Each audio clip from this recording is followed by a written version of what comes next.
教育局咧係會繼續持續去推動數字教育，期望凝聚教育工作者同埋各界嘅持份者，透過呢種跨界別嘅合作同埋同科企互動嘅協作咧，係展示創新教學嘅事例，為到學校引入更加多優質嘅共享資源，支援學校咧係推動 AI 教育，同時亦都啟發教師將創新科技融入到課堂，提升學與教嘅效能，加強培養同學嘅創新精神。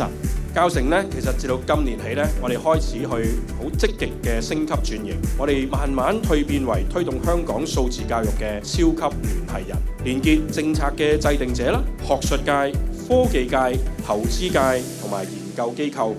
我哋合力構建香港特色嘅數字教育生態圈，產生1+1大過2嘅協同效應。大家身處嘅數碼港，其實除咗去孕育初創公司咧，其實仲有一個任務咧，就係推進 AI。我好希望咧喺嚟緊嘅日子入邊咧，數碼港係要繼續同教育局、香港教育城同咁多位同工咧一齊繼續努力去打造未來呢個生態圈。